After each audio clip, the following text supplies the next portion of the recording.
Hello and welcome to my first impressions of the anime season, the summer anime season of 2015. I'm your host, Nux. Everything on this list will have started in the summer of 2015, not shows that lasted since last season like Food Battle or Ursula Zanki. Enjoy the following crap.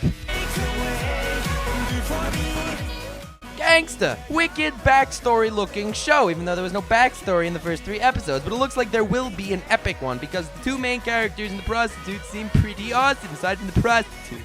I don't really like, to be honest. There's also incredible fighting. Apparently deaf swordsmen are way better than an armed police force. He's basically Daredevil, except instead of blind he's deaf, so he has sweet, awesome eyesight and stuff, which doesn't really make sense in real life.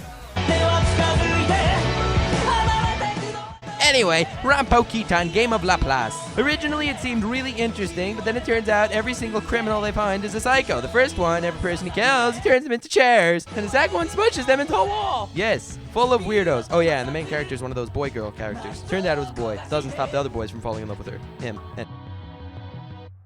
Anyway.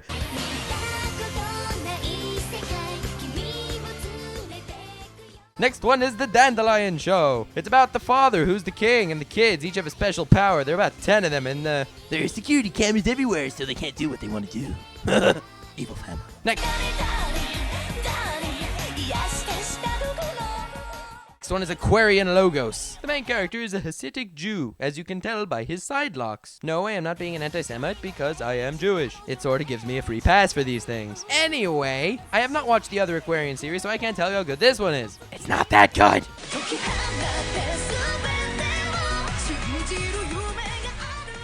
Next is Symphogear. It is about singing little girls who control giant robots to save the planet from evil. It's basically like every other anime series. It's actually pretty good.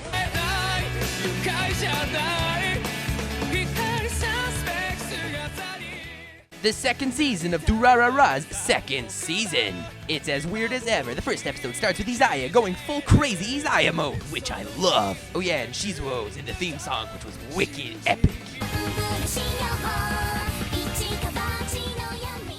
Working, Season 3. I have not even heard of this show until this season when it came out. It's about cooking, and it's not as good as Food Battle, which was, like the best show going on right now. Next is Ushio Tutora. It's made by Mappo, which has recently made really weird stuff. For example, last season it put out Punchline, about a kid whose rage can't be released through fapping. It's as weird as it sounds. Anyway, Ushio Tutora is getting 39 freaking episodes. It's about a kid with a spear, and when he uses the spear, he gets long hair to kill demons. Very shonen. I mean, like, very shonen. More shonen than any shonen I've seen. So shonen, in fact, it out-shonens the greatest of shonens. Makes Naruto look like a romantic comedy.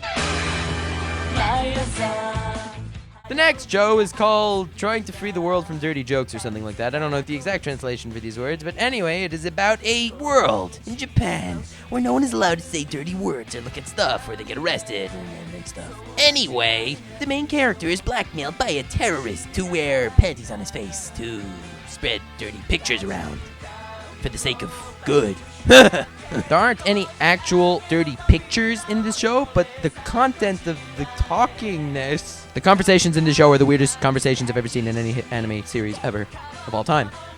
Guess if I'm going to continue watching it.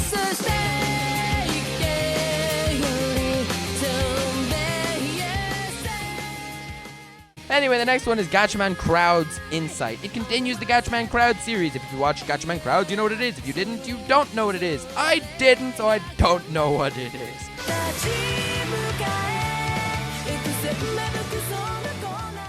Anyway, the next one is Braves of the Six Flowers. It's about the strongest man in the world, who tells us he's the strongest man in the world about 6 times per episode, so we don't forget. Anyway, he got a creepy flower tattoo on his hand, so now he's one of the 6 Braves. 6 flower tattoo people will have to join together to fight the demons, destroy the demon lord, dude. Anyway, it ends, it's pretty much every other anime, also. Another one of those gather the Braves and destroy the world. It's exactly the same as Brave 10, which came out a couple years back, which was a pretty horrible ending, so I'm expecting good things from this one. Anyway, the next one is Dragon Ball Super. It's getting 100 episodes, and I made an abridged on the first episode, so if you want to see it, go see it. If you don't want to see it, I'd still appreciate it if you saw it. It was pretty bad, but I liked it because I put work into it. I also found $20 today, and I like those $20 more than $20 I get as a present from my parents, but it's Canadian 20 bucks, so it doesn't really count as 20 bucks. Back on track. Next is Aoharu X Kikanju. It is about a transvestite girl who has no choice but to survive in a cruel world where they think she's a boy. Anyway, she is the biggest sack of justice protagonist this series has shown us. She's also a ninja part-time. Anyway, the fate of the world is in her hands as she joins a BB gun team to fight other BB gun teams. For fun, the name of this BB gun team is Team Toy Gun Gun. Yeah, they're men. Next is Gate and the Defense Force SWAT. This is going to be a 25-episode anime, and it's the only anime that will last after the season aside from Uchiho Totoro. In the beginning, I thought it was pretty bad. It actually reminded me of Outbreak Company 2 years ago, which I was very upset about because I thought it was pretty bad. Anyway, this one seems pretty good. I'm surprised. Now we just must watch as the main character amasses his harem of elves, sorcerers, and psycho death lollies with cat ears to save an alternate world with dragons and people and stuff. Next one is Snow White with red hair. Apparently, her hair is so red she wants to be kidnapped by every single character in this entire series. So she has to be saved by Prince Charming, who is a prince, who also likes her because she has red hair. That's the real reason, we all know. Anyway, it's a love situation thing, otherwise known as a romance. And I have no idea what the hell they're gonna do for the next 10 episodes because it's already finished. But anyway, we'll watch her get kidnapped by some other characters in the future, I'm sure. Look forward to it.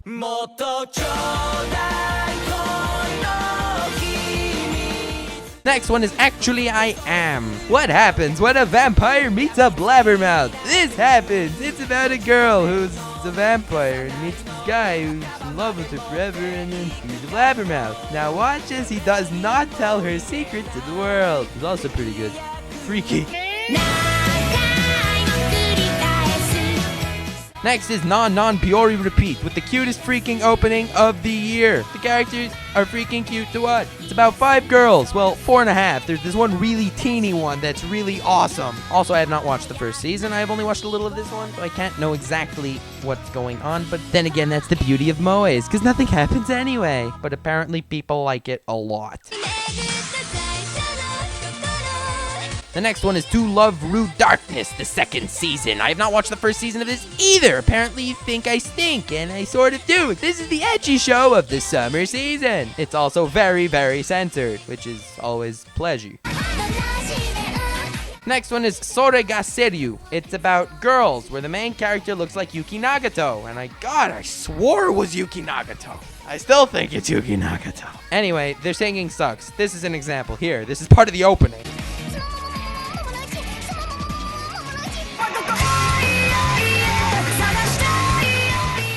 Next is Madhouse's show of the season, Overlord.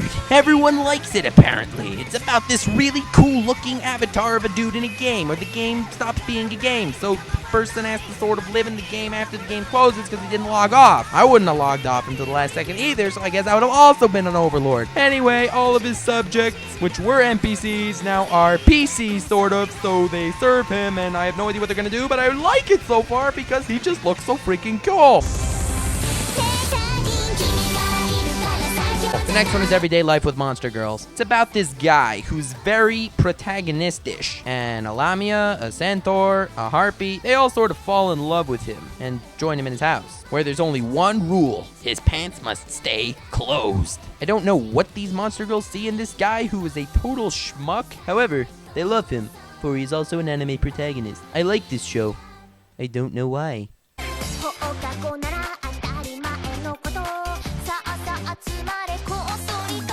The next is School Live. It's about a school and more little girls. It's very moe, and I don't really like it.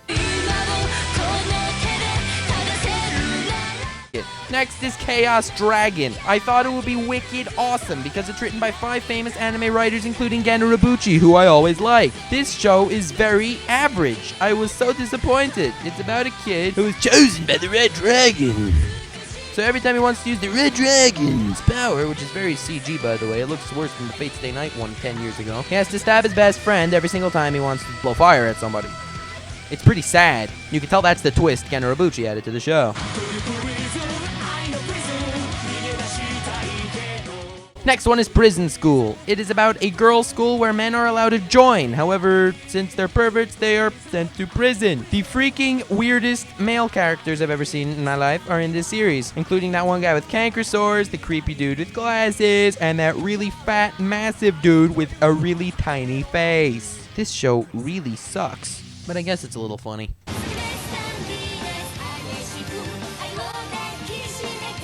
Next is the Venus Project. Apparently, they take idols to fight because they have superpowers. I have no more to say on this subject. Another original one this season is Charlotte. It's called Charlotte. I have no idea why, and neither does anybody else. It's about a guy that looks like Lelouch and acts like Lelouch, and he's freaking epic. And he has this evil eye grin thing that, Lelouch also has. By the end of the first episode, he's like cut down to size, and he's a freaking loser for the duration of the series. At least until episode 3. Pretty sure the writer was the same guy that wrote Code Geass too, but maybe that's just a conspiracy. Anyway, they all have imperfect powers, which are freaking hilarious, especially Teleport Super Fast Guy, who wears body armor, because he sucks at his power, but he's hilarious. I love him.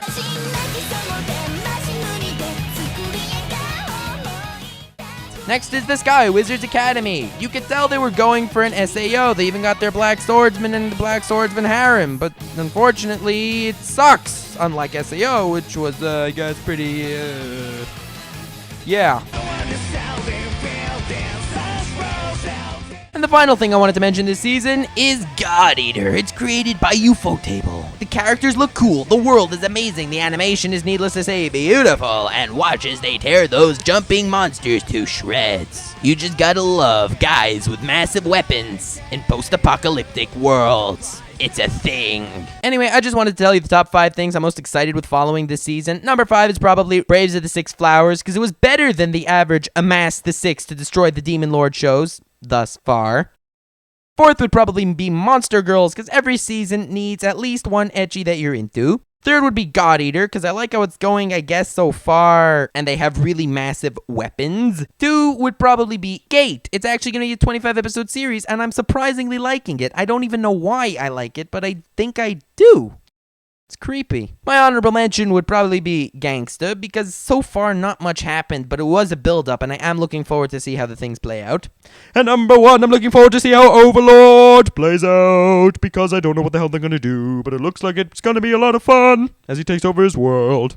I don't know why I was singing, but anyway, if you liked my singing, my list, or my opinions on stuff, please subscribe and like. I would really appreciate it. Also, comment the 5 that you're liking this season so far, and I'm sorry if I missed anything. Like Classroom Crisis. I missed Classroom Crisis. That's the one I missed. Damn it. It wasn't that good. There. Didn't miss anything anymore. Yay. I end them weird always, don't I? Have a great evening.